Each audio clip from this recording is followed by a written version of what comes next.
صل علی رسول الکریم اما بعد بسم اللہ الرحمن الرحیم۔ کل کی نشست میں بھی یہ ذکر کیا گیا تھا کہ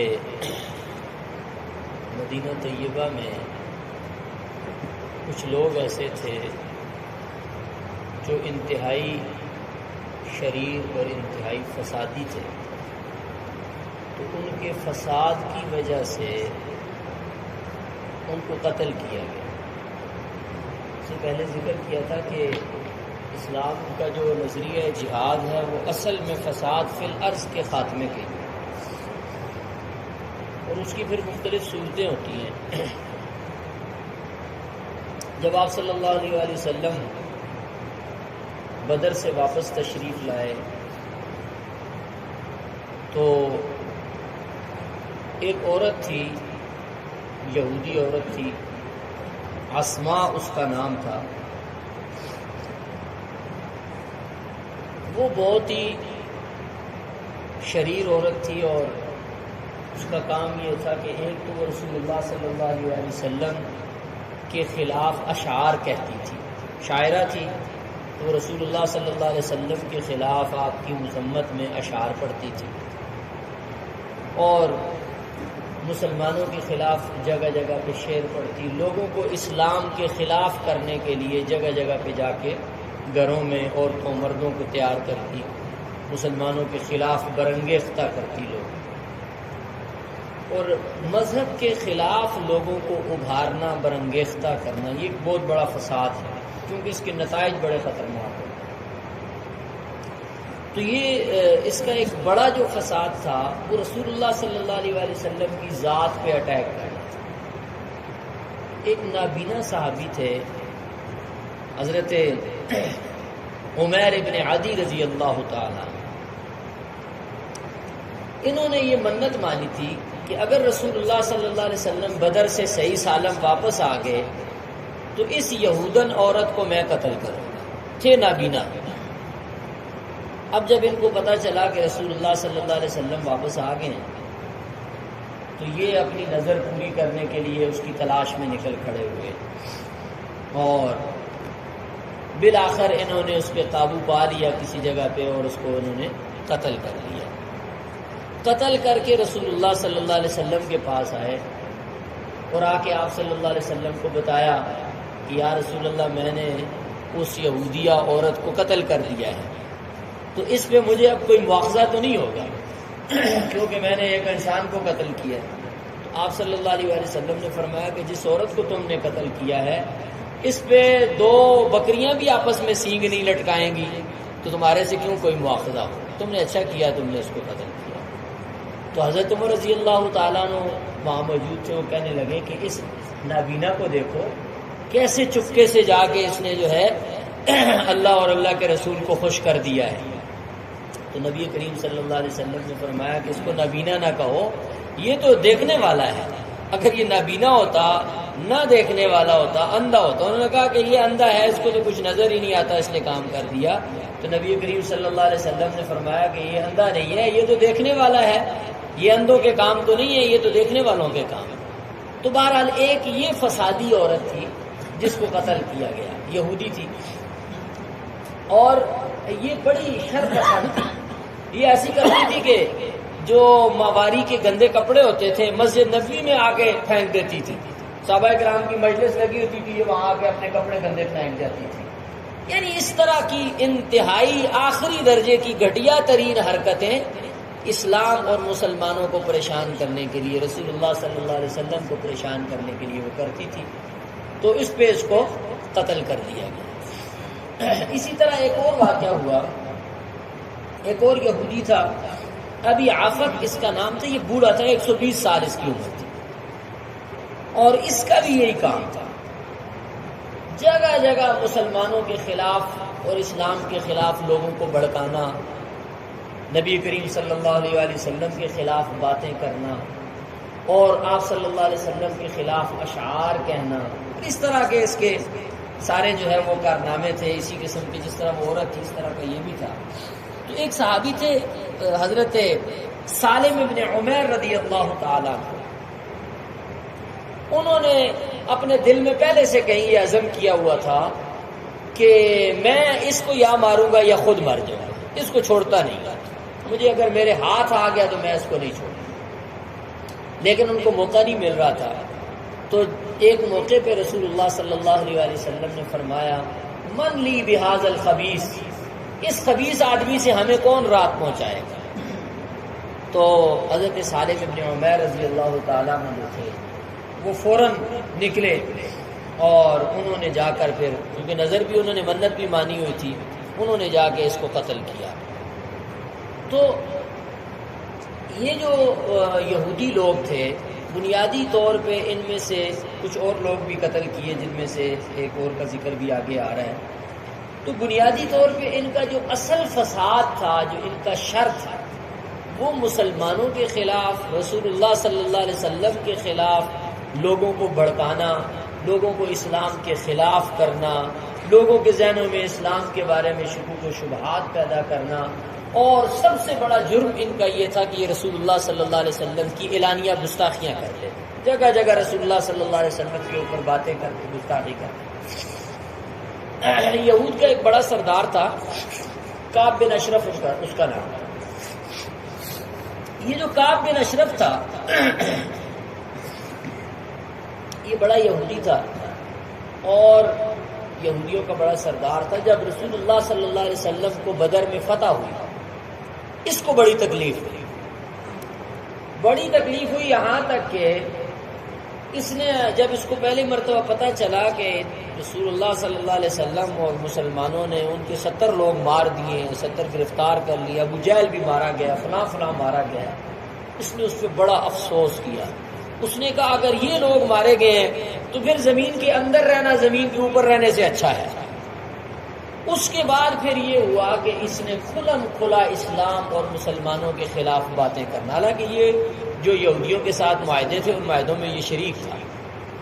چونکہ یہ سردار تھا۔ تو اس نے پہلے تو مختلف باتیں جگہ جگہ پہ اسلام، مسلمانوں اور رسول اللہ صلی اللہ علیہ وسلم کے خلاف کہنا شروع کر دیا۔ پھر یہاں تک کہ یہ یہاں سے چلا گیا مکہ مکرمہ چلا گیا، وہاں کے سرداروں سے جا کے ملا، ان سے افسوس کیا کہ مجھے بڑا دکھ ہوا ہے کہ آپ کو جو ہے وہ رسول اللہ صلی اللہ علیہ وسلم کے مقابلے میں شکست ہو گئی ہے۔ پھر وہاں اس نے بیت اللہ کا غلاف پکڑ کے ان کے ساتھ معاہدہ کیا کہ ہم مل کر رسول اللہ صلی اللہ علیہ وسلم کے خلاف لڑیں گے۔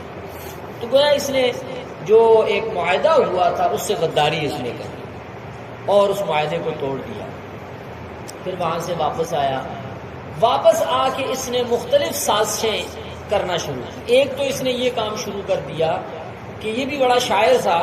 تو اس نے مسلمان خواتین کے خلاف عشقیہ اشعار کہنا شروع کیا، ان کے نام لے کے، مسلمان عورتوں کے، صحابیات کے نام لے کے عشقیہ اشعار پڑھتا اور مختلف جگہوں پہ لوگوں کو مختلف مسلمان عورتوں کے بارے میں اشعار سناتا ان کے نام لے کے کہ یہ فلاں پہ ہے، یہ فلاں پہ، اس طرح ان کی مذمت کرتا، رسول اللہ صلی اللہ علیہ وسلم کی مذمت میں شعر کہتا ہے۔ ایک مرتبہ اس نے یہ سازش بھی کی کہ رسول اللہ صلی اللہ علیہ وسلم کو اس کے قبیلے والوں نے، اس نے سب نے دعوت دی کہ ہم نے آپ سے کچھ بات کرنی ہے، آپ ہمارے یہاں آئیں۔ اور ایک سازش اس نے یہ بنائی تھی، اپنے کچھ لڑکوں کو اس نے تیار کیا تھا کہ جب رسول اللہ صلی اللہ علیہ وسلم یہاں آئیں گے تو ایک دیوار کے اوپر انہوں نے بڑا پتھر رکھا ہوا تھا کہ یہاں نیچے ہم ان کو بٹھائیں گے بات چیت کے لیے، تو آپ اوپر سے پتھر گرا دینا تو ہم ان کو شہید کر دیں۔ تو آپ صلی اللہ علیہ وسلم جا رہے تھے تو جبریل امین نے آ کے آپ کو اطلاع دے دی کہ آپ وہاں نہ جائیں، انہوں نے آپ کو نقصان پہنچانے کا معاہدہ پلان کیا ہوا ہے۔ آپ صلی اللہ علیہ وسلم نہیں گئے، رک گئے۔ بہرحال جب اس کی شرارتیں حد سے بڑھ گئی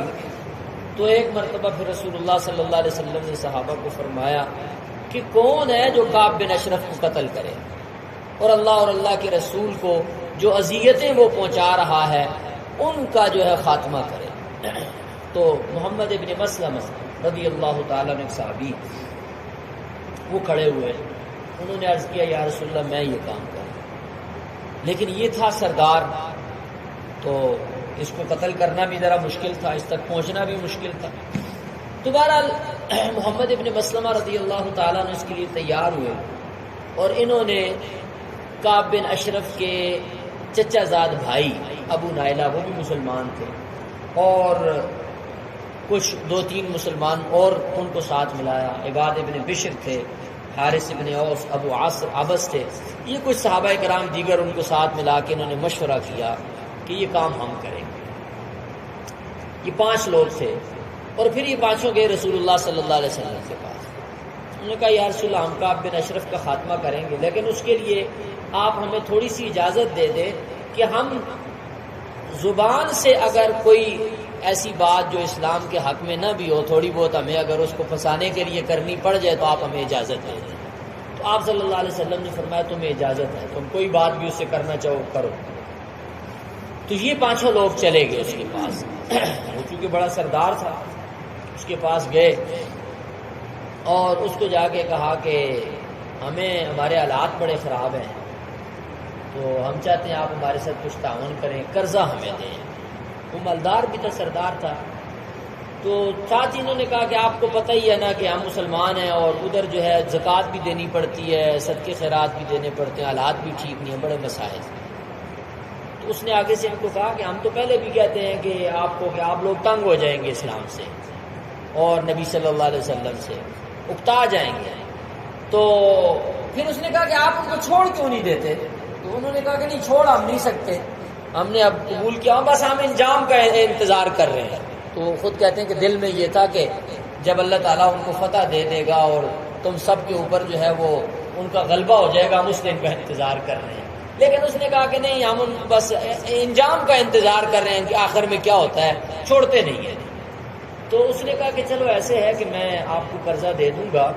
لیکن اس کے لیے آپ کو ایک کام کرنا پڑے گا، آپ اپنی عورتیں میرے پاس رہن کے طور پہ رکھیں،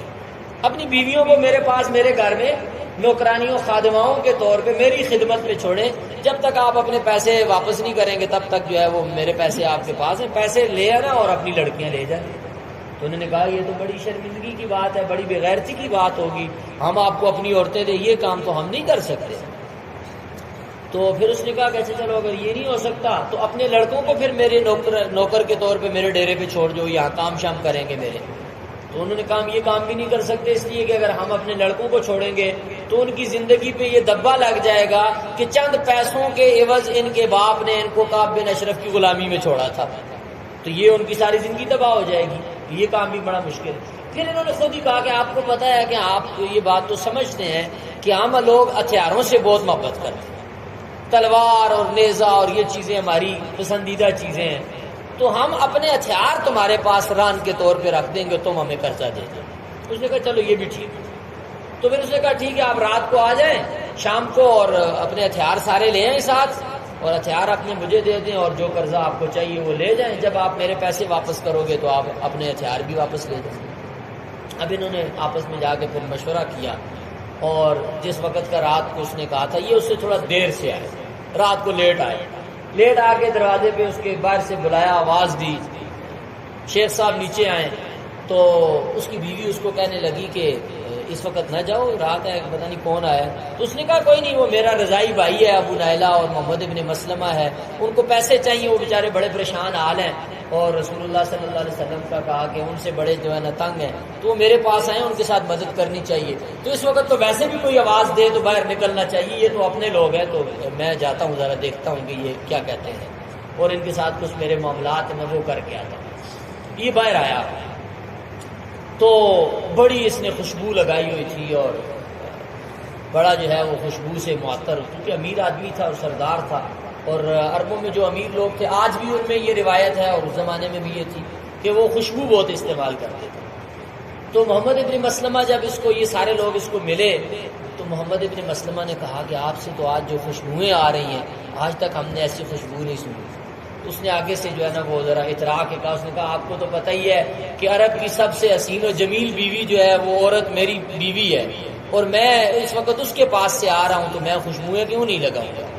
تو انہوں نے کہا ذرا یہ آپ نے سر پہ کون سی خوشبو لگائی ہے، ذرا یہ خوشبو سونگنے کی مجھے ذرا دیر تو سر نیچے کریں۔ انہوں نے پلاننگ یہ بنائی ہوئی تھی، محمد ابن مسلمہ نے اپنے ساتھیوں کو کہا تھا کہ میں اس کے سر کو قابو کر لوں گا، جب میں قابو کر لوں تو میں تمہیں اشارہ کروں گا تو بس آپ نے ایک ہی بار میں اس کا سر قلم کر دینا ہے۔ تو اس نے سارا آگے کیا تو انہوں نے خوشبو سونگی، انہوں نے کہا کہ بہت زبردست خوشبو ہے، یہ اتنی زبردست، اتنی آج تک ہم نے نہیں سنی۔ پھر انہوں نے سب کو کہا کہ ذرا خوشبو سونگو، کس نے کتنی زبردست خوشبو لگائی ہوئی ہے۔ وہ اور اترایا، اس نے سر دوسروں کے سامنے بھی کیا۔ جب اس نے سر نیچے کیا نا سب کو سنگانے کے لیے، تو انہوں نے سر، اس نے ویسے بھی نیچے کیا ہوا تھا، تو محمد ابن مسلمہ نے اس کے بالوں سے پکڑ کے نیچے کیا، تو دوسرے ساتھی نے ایک ہی وار کیا تلوار اور اس کا سر اتار لیا۔ تو سر اتار کے اس کا لے کے آگے رسول اللہ صلی اللہ علیہ وآلہ وسلم کی خدمت میں انہوں نے پیش کیا۔ تو آپ صلی اللہ علیہ وآلہ وسلم نے فرمایا افلحت الوجوہ، تمہارے چہرے کامیابوں والے چہرے ہیں۔ جب یہ پہنچے تو آپ صلی اللہ علیہ وسلم نے دیکھا، جیسے یہ مسجد نبوی میں داخل ہوئے تو آپ نے فرمایا کہ یہ تو کامیاب لوگوں کے چہرے ہیں۔ تو انہوں نے کہا کہ یا رسول اللہ کامیاب تو آپ ہی ہیں اور آپ کا ہی چہرہ کامیاب ہے، ہم تو آپ کے نوکر ہیں۔ تو پھر انہوں نے سر جو ہے اس کا جا کے کعب بن اشرف کو یہ ساتھ لے گئے تھے، جا کے رسول اللہ صلی اللہ علیہ وسلم کے سامنے پیش کیا کہ اس کا سر ہے۔ بہرحال صبح ہوئی تو یہودیوں نے بڑا شور شرابہ کیا، بڑا ومیلا کیا کہ جی ہمارے سردار کو رات کو جو ہے نا آپ کے لوگوں نے مار دیا ہے۔ رسول اللہ صلی اللہ علیہ وسلم کے پاس آ گئے کہ آپ کے بندوں نے جو ہے ہمارے اتنے بڑے آدمی کو مار دیا۔ تو پھر نبی کریم صلی اللہ علیہ وسلم نے وہ سارے ثبوت ان کے سامنے رکھے کہ یہ اس کے اشعار ہیں، اور یہ فلاں موقع پہ آپ فلاں لوگوں کو بلاؤ، اس نے میرے خلاف یہ سازش کی، ہمارا تو معاہدہ تھا آپس میں اور اس نے غداری کی، اور پھر یہ فلاں وقت جو ہے یہ وہاں مکہ میں گیا ان لوگوں کے ساتھ، یہ ہمارے خلاف منصوبہ بندی کر کے معاہدہ کر کے آئے، اور اس کے بارے میں آپ سفارش لے کے اس کا مطلب ہے آپ بھی اس کے ساتھ ملے۔ انہوں نے کہا نہیں ہم ملے ہوئے نہیں ہیں، بس ٹھیک ہے، اگر یہ ایسا بندہ تھا تو ہم اس سے بری ہیں، ہم اس سے برات کرتے ہیں۔ ظاہر ہے اگر وہ یہ کہتے کہ نہیں ہم نے کرنا ہے تو وہ سارے بھی پکڑے جاتے تھے۔ تو بہرحال یہ اس طرح کعب بن اشرف بھی جو ہے وہ مارا گیا، صحابہ اکرام رضی اللہ تعالیٰ عنہ اجمعین کیا۔ اس طرح ایک اور یہودی تھا ابو رافع عبداللہ ابن ابی الحقیق اس کا نام تھا، یہ بھی بڑا خناس قسم کا اور اسی طرح شریر قسم کا یہودی تھا، اور اس کا بھی یہی کام تھا، یہ بھی فسادی تھا، اور اس کا جو قلعہ تھا یہ شہر سے ذرا باہر تھا، شہر سے باہر اس کا قلعہ تھا۔ تو نبی کریم صلی اللہ علیہ وآلہ وسلم نے ایک موقع پہ صحابہ کرام کو فرمایا کہ یہ بہت اس کا شر اور فساد جو ہے وہ اب حد سے بڑھ گیا ہے، یہ یہاں تک تھا، اس نے یہاں تک کیا کہ یہ مشرکین مکہ کو باقاعدہ امداد کی اور باقاعدہ مالی تعاون کی یقین دہانیاں کرا رہا تھا کہ آپ آئیں، میں ہر طرح کا مالی تعاون آپ کے ساتھ کروں گا۔ اور تھوڑا سا یہ مدینہ طیبہ سے باقی یہودیوں سے باہر رہتا تھا، اس کا اپنا قلعہ تھا اور پورا بڑا اس کا جو ہے وہ تھا، نوکر چاکر اور پورا سسٹم تھا اس کا۔ تو نبی کریم صلی اللہ علیہ وآلہ وسلم نے حضرت عبداللہ ابن عتیق رضی اللہ تعالی عنہ کی قیادت میں، ان کی امارت میں 5 صحابہ کرام کو بھیجا کہ آپ جائیں اور اس کو آپ لوگوں نے قتل کرنا ہے، لیکن ساتھ ہی آپ نے فرمایا کہ یہ آپ نے خیال رکھنا ہے کہ کسی عورت اور کسی بچے کو قتل نہیں کرنا، عورتوں اور بچوں کو قتل نہیں کرنا، باقی کوئی اگر لڑائی ہوتی ہے تو اور کوئی مرتا ہے تو مرے، لیکن عورت اور بچے کسی کو نہیں مارنا۔ اب یہ چلے گئے، بڑا مسئلہ یہ تھا کہ ان کا ایک بہت بڑا قلعہ تھا، اس قلعے کے اندر جانا بھی مشکل تھا، اور پھر اس کا جو گھر تھا، اس کا جو اندر محل تھا، یہ دوسری تیسری منزل میں اوپر رہتا تھا، وہاں اس تک پہنچنا بھی مشکل تھا، نیچے اس کے ادھر ادھر گارڈ شارڈ اور پورا سسٹم تھا اس کا۔ تو عبداللہ ابن عتیق جو تھے، انہوں نے اپنے ساتھیوں کو یہ کہا کہ آپ لوگ ایسے کریں گے کہ آپ باہر انتظار کریں گے، میں اندر داخل ہونے کی کوشش کروں گا، آپ لوگ باہر رہیں گے۔ پھر وہ خود کہتے ہیں کہ میں وہاں جا کے جو قلعہ کا دروازہ تھا اس کے قریب ایک جگہ پہ زمینوں میں اس طرح سے بیٹھ گیا جیسے دیہاتوں میں لوگ پیشاب پخانے کے لیے بیٹھتے ہیں۔ تو جو دربان تھا اس نے سمجھا کہ یہ کوئی ہمارا اپنا ہی بندہ ہے، رات ہو گئی تھی، اس نے آواز دی، اس نے کہا کہ بھائی کون ہے، میں دروازہ بند کرنے لگا ہوں، جس نے اندر آنا ہے جلدی جلدی آؤ، بعد میں نہیں کھولوں گا۔ تو انہوں نے پھر چھلانگ لگائی اور جلدی سے اٹھ کے اندر چلے گئے۔ اندر جا کے کہتے ہیں میں چھپ گیا، اور دربان نے دروازہ بند کیا، اندر سے تالا لگایا اور چابیاں جو ہے اس نے جو اس کی متعلقہ جگہ تھی وہاں لٹکائیں اور جا کے خود سو گیا۔ تو یہ عبداللہ ابن عتیق جو ہیں یہ کہتے ہیں میں اٹھا اور پہلے انتظار کرتے رہے، پہلے اس کے اوپر جو اس کا محل تھا وہاں ان کی کوئی مجلس لگی ہوئی تھی گپ شپ کی، اور دوست احباب بیٹھے تھے، جب وہ لوگ چلے گئے اور پتہ چلا کہ اب سارے سو گئے تو دربان بھی سو گیا تھا، کہتے میں نے جا کے جو ہے چابیاں اس کی اتاری اور چابیاں اتار کے جو ہے جلدی سے دوڑ لگائی محل کی طرف، اور اپنے ساتھیوں کو میں نے کہا کہ آپ نے میرا انتظار کرنا جب تک میں آپ کو خبر نہ دے دوں کہ معاملہ ختم ہو گیا ہے، یا ضرورت پڑی تو آپ آنا، نہیں تو میں خود ہی اس کا کام تمام کروں۔ تو یہ چلے گئے اور خود کہتے ہیں کہ میں جس دروازے کا تالا بھی کھولتا تھا باہر سے تالا کھول کے اندر سے اس کو لگاتا تھا کہ یہ نہ ہو کہ پیچھے سے کسی کو پتہ چل جائے، اس کے نوکر جا کر جاگ گئے اور وہ آئے اور مجھے پکڑ لیں اور میرا معاملہ سارا بگڑ جائے۔ تو ہر دروازہ کھول کے اندر سے اس کو تالا لگاتا تھا، اوپر چڑھتا جاتا تھا۔ تو چڑھتے چڑھتے کہتے ہیں کہ جس کمرے میں یہ سویا ہوا تھا وہاں میں پہنچ گیا، وہاں اندھیرا تھا۔ تو وہاں کہتے ہیں جب میں پہنچا تو اب مسئلہ یہ تھا کہ یہ نظر نہیں آ رہا تھا، پتہ نہیں چل رہا تھا کہ کدھر ہے، وہ مکمل کمرے میں اندھیرا تھا۔ تو کہتے ہیں میں نے آواز لگائی ابو رافع، تو اس نے کہا کون ہے؟ جدھر سے کہتے ہیں مجھے آواز آئی میں نے ادھر سے تلوار گھمائی اندھیرے میں، لیکن وہ اس کو نہیں لگی۔ تو اس نے آواز شور کیا کہ کون ہے کون ہے کون ہے؟ تو پھر کہتے ہیں میں نے آرام سے پوچھا ابو رافع کیا بات ہے، تو تاکہ پتہ چلے کہ یہ کس طرف ہے۔ تو اس نے کہا کہ ابھی یہاں مجھ پر کسی نے تلوار سے وار کیا، آپ کون؟ وہ سمجھ رہا تھا کہ یہ کوئی میرا دربان ہے اور کسی دوسرے بندے نے مجھ پہ حملہ کیا۔ تو جب دوبارہ یہ بولا کہ آپ کون ہو، مجھ پہ ابھی کسی نے تلوار سے وار کی تھی، تو حضرت عبداللہ ابن عتیق جو تھے ان کو سمجھ آ گئی کدھر ہے، تو انہوں نے اس کے اوپر پہلے وار کیا، زخمی ہو گیا اور پھر ان کو پتہ چل گیا، انہوں نے پکڑ لیا اور تلوار سے اس کے سینے کے اوپر جو ہے انہوں نے جا کے بیٹھ کے اوپر سے تلوار مار کے اس کا جو ہے نا سینہ چاک کیا اور اس کو قتل کر دیا۔ اب قتل کر کے یہ جب وہاں سے نکلے تو جس طرف سے یہ واپسی پہ دروازوں کی طرف سے نہیں آئے، کیونکہ دروازے تو سارے بند کر کے آئے تھے، آگے دربان وغیرہ بھی تھے، واپسی پہ یہ اوپر سے کوئی پچھلا راستہ تھا سیڑھی کا، ادھر سے اترے۔ ادھر سے اتر رہے تھے تو ابھی یہ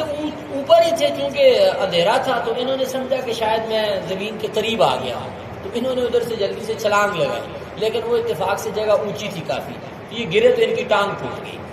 جب ان کی ٹانگ ٹوٹی تو انہوں نے اپنے ساتھیوں کو آواز دی اور آواز دے کے ان کو کہا کہ میں تو کامیاب ہو گیا ہوں اور عبداللہ ابن ابو رافع کو تو میں نے قتل کر دیا ہے، لیکن آپ لوگ جاؤ اور جا کے رسول اللہ صلی اللہ علیہ وسلم کو خبر دو، میں صبح تک ادھر ہی، جب تک یہاں اس کے اپنے بندے اعلان نہیں کرتے کہ یہ مر گیا ہے اس وقت تک میں نہیں ہوں، میں صبح اس کا اعلان سن کے ہی ہوں۔ اور یہ وہی اس کے قلعے کی دیوار کے باہر بیٹھ گئے اور کہتے میں نے اپنی پگڑی امامے کو کھولا اور اس کے ساتھ اپنی ٹانگ کو باندھ لیا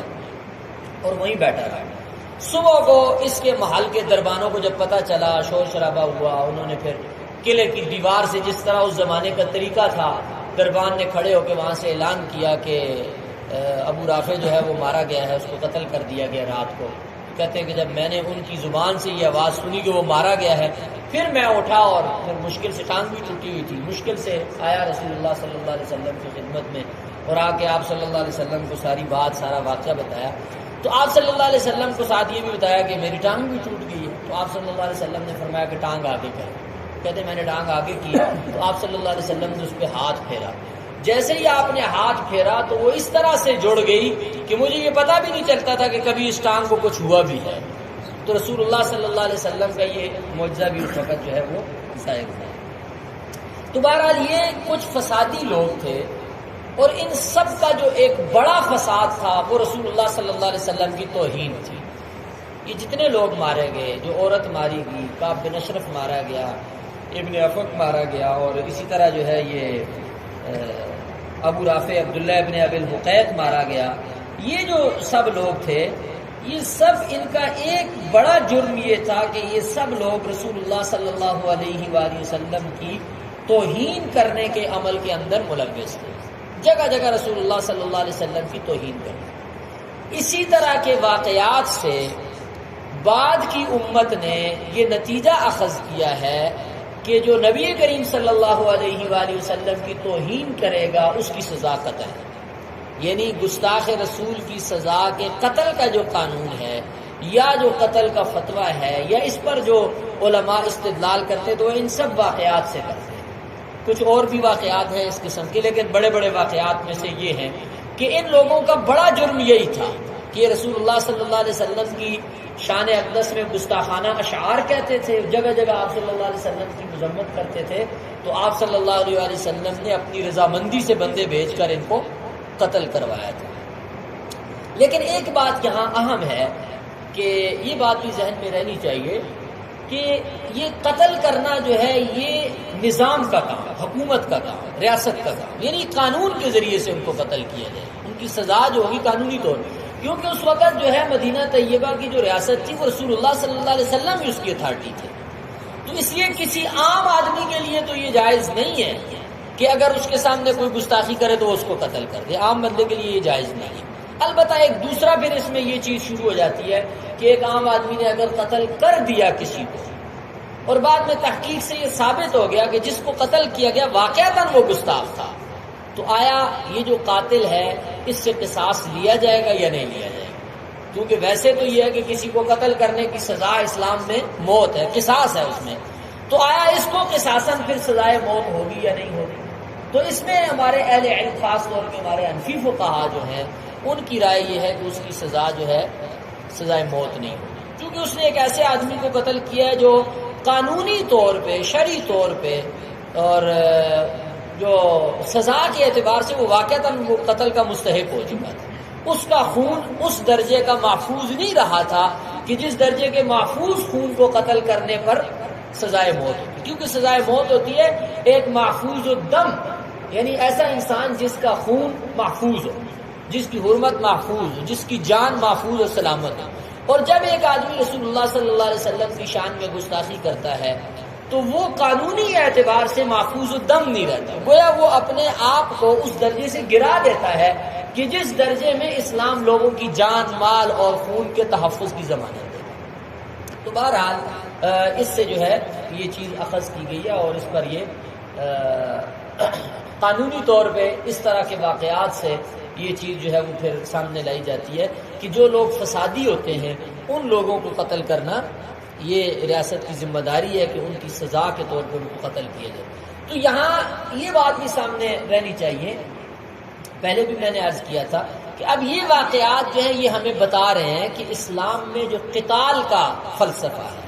جو کسی کو مارنے کا فلسفہ ہے، جو جہاد یا قتال، جو جنگ ہے کسی کے خلاف، کہ کسی کو قتل کرنا کب جائز ہے جنگ کے طور پہ، کسی کافر کو مارنا کب، حالانکہ یہودی تو اور بھی وہاں رہتے تھے، ان کو تو نہیں قتل کیا جاتا تھا، مشرکین بھی رہتے تھے، ان کو بھی نہیں قتل کیا جاتا تھا، تو آخر ان خاص لوگوں کو کیوں قتل کیا گیا؟ جب ان کی ہسٹری پڑھتے ہیں، ہم ان کے واقعات پڑھتے ہیں، ان کی زندگیوں کا جائزہ لیتے ہیں، تو ہمیں یہ بات معلوم آتی ہے کہ یہ سب لوگ فسادی تھے، اور یہ فساد فی الارض کے مرتکب تھے، ان کے جو کردار تھا، ان کے جو طریقے تھے، وہ معاشرے میں فساد کو پھیلا رہے تھے، تو جس کے نتیجے میں ان کو قتل کیا گیا۔ اسی لیے ہمارے فقہا، خصوصاً ہمارے جو فقہ حنفی ہے، ہمارے حنفی فقہا کی یہ رائے ہے کہ اسلام نے جہاد اور قتال کا جو تصور ہے وہ بنیادی طور پہ فسادی کافروں کے خلاف ہے۔ جو کافر آپ کے خلاف جنگ کرتے ہیں یا فتنے اور فساد کو پھیلاتے ہیں یا اسلام کے خلاف کسی طرح کے فساد کے مرتکب ہیں، تو ان کافروں کو قتل کرنے یا ان کے خلاف جنگ اور جہاد اور قتال کرنے کی اجازت ہے، اور جو پرامن کافر ہیں تو ان کے ساتھ جو ہے وہ قتال نہیں ہے، ان کے ساتھ جو صلح وغیرہ کے معاہدے ہیں ان معاہدوں کے اندر ان کے ساتھ رہنا اور ان کے ساتھ زندگی گزارنا جائز ہے۔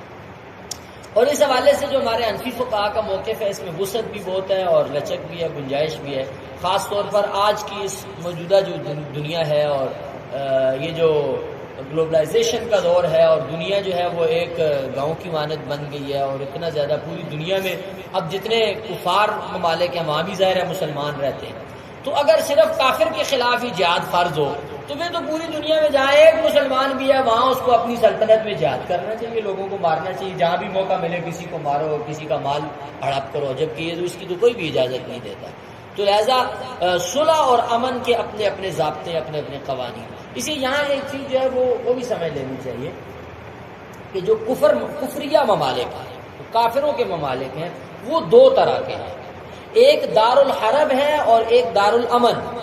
یعنی ایک تو وہ ہے جنہوں نے مسلمانوں کے خلاف، اسلام کے خلاف باقاعدہ جنگ لگائی، وہ لڑ رہے ہیں، مسلمانوں کو مار رہے ہیں، فتنہ اور فساد اسلام اور مسلمانوں کے خلاف کر رہے ہیں، وہ تو حربی کافر ہیں، جو مسلسل مسلمانوں کے خلاف جنگ ہے، اور دوسرے ہیں دار الامن، یعنی وہاں مسلمانوں کے خلاف کوئی جنگ نہیں ہے، مسلمان وہاں رہتے ہیں، امن سے رہتے ہیں، صلح سے رہتے ہیں، اور کوئی ان کو وہاں نقصان نہیں پہنچایا جاتا۔ تو ایسے جو ممالک ہیں ان کے احکام جو ہے حربی ممالک کے سے جو ہے وہ بالکل مختلف، یعنی ایک ملک وہ ہے جہاں مسلمان کوئی بھی آتا ہے تو اس مسلمان کو مارتے ہیں، قتل کرتے ہیں، اس کا جان مال کافر چھین رہے ہیں، مسلمانوں کے اوپر زمین انہوں نے تنگ کی ہے، ان کو کافر ہونے پہ مجبور کیا جا رہا ہے، تو یہ حربی کافر ہے۔ اور دوسرے کافر وہ ہیں جو اس طرح کے نہیں ہیں، تو وہاں امن ہے، عافیت ہے، تو اس طرح وہ دار الامن میں پھر آ جاتے ہیں، تو ان کے احکام میں اور حربی جو ممالک ہیں ان کے احکام میں فرق ہوتا ہے۔ تو بہرحال یہ بات ذہن میں رکھنی چاہیے۔ آگے بھی رسول اللہ صلی اللہ علیہ وسلم کی جو باقی جنگیں اس میں غزوہ احزاب کا ذکر آ رہا ہے، خندق کا، اور اسی طرح غزوہ تبوک کا ذکر آ رہا ہے، فتح مکہ کا ذکر آ رہا ہے، تو ان کی روشنی میں ہمیں یہ بات معلوم ہوگی کہ رسول اللہ صلی اللہ علیہ وآلہ وسلم کی جو جنگیں تھیں ان میں بنیادی طور پہ جو فلسفہ تھا وہ فساد کا خاتمہ تھا۔ کافروں کو قتل کر کے ان کو ختم کرنا مقصود نہیں تھا، فسادیوں کو ختم کرنا مقصود تھا۔ تو یہی وجہ ہے کہ آپ صلی اللہ علیہ وسلم نے بہت سارے کافروں کے ساتھ صلح بھی کی اور ایک وقت تک ان کے ساتھ صلح رکھی بھی، لیکن کچھ جو فسادی تھے اور اپنے فساد پہ ڈٹے ہوئے تھے ان کے خلاف آپ صلی اللہ علیہ وسلم نے اپنے جہاد کو، اپنی جنگ اور اپنے قتال کو جاری رکھا۔ اللہ تعالی ہمیں سیرت طیبہ کو سمجھنے اور اس پر عمل کرنے کی۔